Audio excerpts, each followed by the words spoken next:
Assalamualaikum warahmatullahi wabarakatuh. Saya Muhammad Hasan Ulum dan ketiga rekan saya Maya Kholida, Rizky Ayu Putiasari, dan yang terakhir Muhammad Fatur Rahim akan membacakan materi yang kami pahami selama setengah semester ini. Yang pertama disampaikan oleh saya sendiri yang bertema desain grafis komunikasi. Definisi. Kata desain memiliki arti merancang atau merencanakan. Kata grafis sendiri mengandung dua pengertian.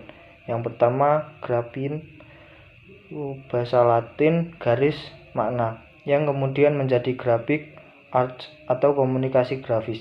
Yang kedua, grafis vaken Belanda, yang artinya pekerjaan cetak, yang di Indonesia menjadi grafika, diartikan sebagai pencetakan. Pengertian desain grafis adalah pekerjaan dalam bidang komunikasi visual yang berhubungan dengan grafika, cetakan atau pada bidang dua dimensi dan statis, tidak bergerak dan bukan time-based image. Pengetahuan dasar sebagai desainer grafis. Yang pertama, pengetahuan, keterampilan, dan kepekaan oleh unsur rupa atau desain. Yang kedua, pengetahuan warna dan kepekaan warna. Yang ketiga, memiliki pengetahuan dan keterampilan dalam olah huruf atau tipografi. Yang keempat, memiliki keterampilan menggambar dan kepekaan pada unsur gambar. Kategori desain grafis. Yang pertama, printing yang memuat desain buku, majalah, poster, dan lain-lain. Yang kedua, web design atau desain interaktif. Yang ketiga, film, termasuk TV komersial, animasi, dan multimedia interaktif. Yang keempat, identifikasi atau logo dan EGD. Yang terakhir, desain produk, pemaketan, kemasan, dan lain-lain.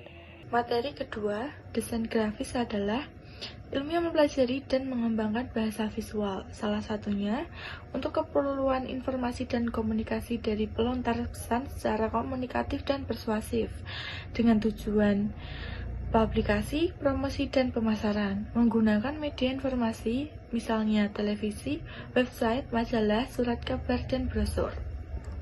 Agar pesan dapat efektif dipahami, diterima, dan dapat mengubah sikap sasaran atau audiensi sesuai tujuan pemasaran, perlu diperhatikan hal-hal sebagai berikut. Pertama, komunikatif.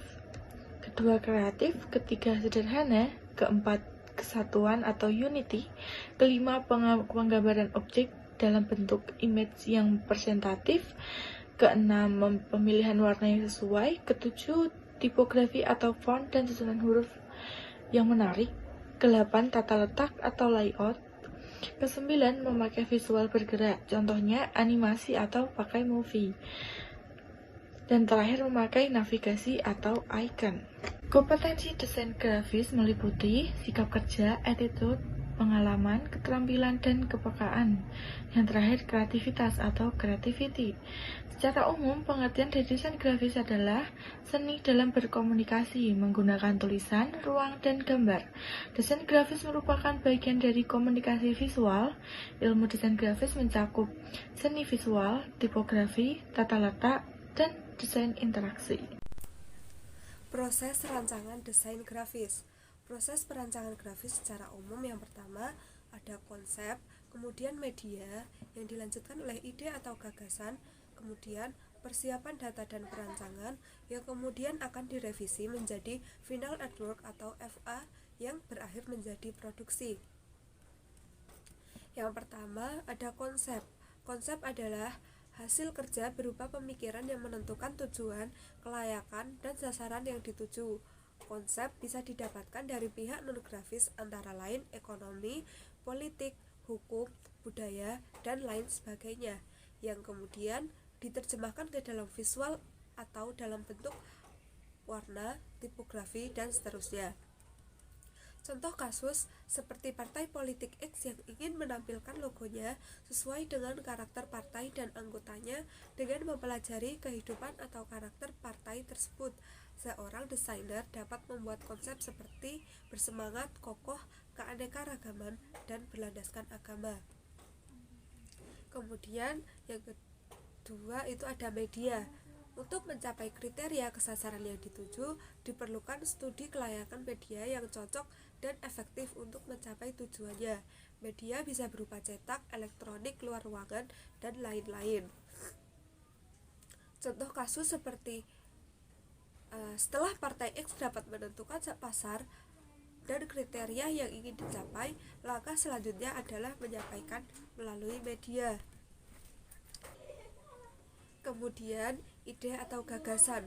Untuk mencari ide yang kreatif diperlukan studi banding, literatur wawasan yang luas, diskusi, wawancara, dan lain-lain agar desain bisa efektif diterima sasaran dan membangkitkan kesan tertentu yang sulit dilupakan.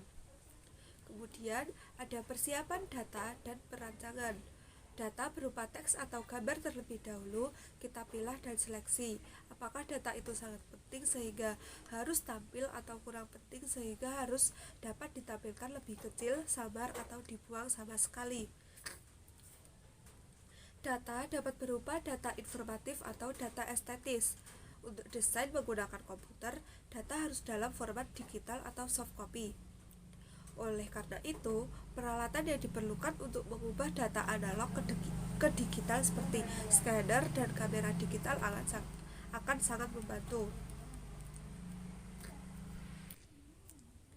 Tugas desainer adalah menggabungkan data informatif dan data estetis menjadi satu kesatuan yang utuh. Tujuan desain grafis adalah untuk mengkomunikasikan karya secara visual. Oleh karena itu, jangan sampai estetik mengorbankan pesan atau informasi. Kemudian selanjutnya itu direvisi. Revisi dilakukan apabila tidak adanya kesesuaian dari apa yang sudah direncanakan dan ada perubahan lainnya. Dalam melalui proses revisi ini, sikap dan mentalitas seorang desainer grafis sangat menentukan keberhasilan proses. Hal ini tentunya terkait dengan sejauh mana desainer dapat melihat dari sudut pandang klien terhadap permintaan solusi visual mereka. Kemudian ada final artwork. Final artwork adalah materi final desain yang sudah approved atau disetujui oleh klien untuk dilanjutkan ke bagian produksi cetak. Yang terakhir, produksi. Setelah desain selesai, sebaiknya lebih dahulu di-proofing atau print preview hasil cetak mesin sebelum diperbanyak. Untuk memastikan kesesuaian warna dan hasil cetak, jika tidak ditemukan kesalahan apapun, desain siap untuk diperbanyak atau dicetak. Selanjutnya yaitu nomor 4, ruang, space, atau masa. Potensi ruang sebagai berikut. Ruang menjadi pengembangan bidang yang menjadi bidang yang lain, tetapi tidak selalu bidang baru.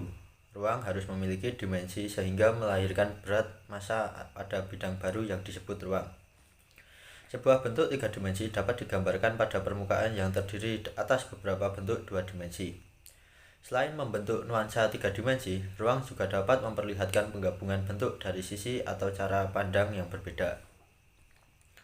Yang selanjutnya yaitu terang bayang atau gradasi. Terang bayang adalah komponen desain grafis yang merupakan permainan baru dalam bidang arsir. Dari penambahan elemen arsir tersebut yang biasanya adalah efek gradasi, bentuk yang dikembangkan akan memiliki suasana realistik yang diambil dari unsur gelap terang pada suatu benda. Bila terkena cahaya, hasil dari komponen gelap terang ini menjadi bagian ilustrasi utama berdasarkan nilai realistiknya. Namun, tidak menutup kemungkinan menjadi bagian suatu kreativitas. Potensi dari terang bayang adalah sebagai berikut. Terang bayang pada arsiran adalah suatu upaya menambah nuansa jatuhnya highlight dan shadow pada suatu benda. Pendekatan terang bayang ini menghasilkan suasana realistik atau fotografik pada suatu komponen desain. Perannya bisa kepada ilustrasi yang utama atau bisa juga menjadi sebuah elemen dengan aksen dekoratif. Selanjutnya ada warna. Warna adalah sensasi yang ditimbulkan otak sebagai akibat pada sentuhan gelombang cahaya pada retina mata. 10 juta warna dapat kita lihat dengan mata yang berupa warna alam ataupun warna buatan. Potensi warna dalam desain grafis yaitu warna serta nilai gelap terangnya dapat digunakan untuk memberikan kesan berat ringan suatu benda, volume, kedalaman, dan sebagainya. Warna dapat menciptakan suasana, mood, sifat, atau karakter tertentu pada rancangan. Perlu diketahui bahwa seorang desain grafis harus cerdas dalam pemilihan warna saat merancang sesuatu, dikarenakan dapat membuat pekerjaan lebih mudah dan terarah serta terkonsep. Selanjutnya ada tekstur. Tekstur adalah suatu komponen desain grafis yang merupakan tampilan atau karakteristik gambaran representasi dari suatu permukaan. Tekstur dapat dibiarkan sebagaimana mestinya atau dapat diolah khusus menurut kehendak perancangnya.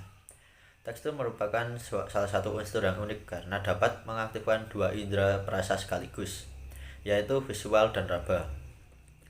Potensi tekstur yaitu memperkaya kenikmatan visual dan membangkitkan perasaan untuk meraba. Untuk meningkatkan sensasi rabaan tekstur dapat dilakukan dengan teknik cetak, misalnya mate, yaitu dengan melapisi dengan bahan kimia sehingga menjadi keset atau dop. Atau juga dapat menggunakan sinar UV, yaitu dilapisi dengan bahan kimia sehingga tampilan menjadi mengkilap dan tahan air. Selain teknik cetak, bisa juga meningkatkan kekuatan desain lewat media cetaknya, yaitu kertas. Pada masa sekarang, banyak pabrik yang membuat kertas dengan beragam ketebalan, warna, dan tekstur untuk meningkatkan tampilan fisik dan desain grafis. Materi yang terakhir atau materi yang kelima adalah prinsip desain grafis. Yang pertama ada komposisi. Komposisi, merancang atau mendesain pada dasarnya adalah hasil penyusunan pengalaman visual dan emosional dengan memperhatikan elemen-elemen dan prinsip-prinsip desain yang dituangkan dalam satu kesatuan komposisi yang mantap. Definisi umum komposisi adalah suatu susunan unsur desain yang digunakan dalam perencanaan komposisi yang ditata atau di layout secara serasi atau harmoni dengan berlandaskan prinsip-prinsip desain sehingga tercapai kesatuan antara unsur-unsur desain. Kemudian definisi umum lainnya juga yaitu dalam menyusun unsur-unsur untuk membuat suatu karya rancangan harus mengetahui atau memperhatikan 4 dasar pokok prinsip seni dan desain berikut ini. Prinsip-prinsip ini patut dipahami untuk mendapatkan satu pandangan yang efektif atau tepat guna terhadap suatu karya seni atau desain. Yang kedua, ada keseimbangan. Keseimbangan dapat dicapai dengan menampilkan unsur-unsur desain seperti bentuk dan ukuran, warna, tekstur, dan sebagainya agar unsur-unsur yang ada dikomposisikan dengan serasi, sepadan, dan memberi kesan mantap serta tepat pada tempatnya. Secara garis besar, sifat keseimbangan dibagi menjadi 2 macam, yaitu keseimbangan nyata dan keseimbangan tidak nyata. Dalam ilmu desain, bentuk keseimbangan terbagi menjadi 2 macam, yaitu simetris dan asimetris. Keseimbangan simetris terbagi dalam 2 macam, yaitu berdasar garis sumbu bentuk yang sama dalam 2 ruang dan radical balance atau berdasarkan titik sumbu. Keseimbangan bisa terjadi baik secara fisik maupun secara optis. Untuk menghayatinya hanya diperlukan satu titik atau sumbu hayal guna menentukan letak objek yang akan disusun menurut prinsip keseimbangan.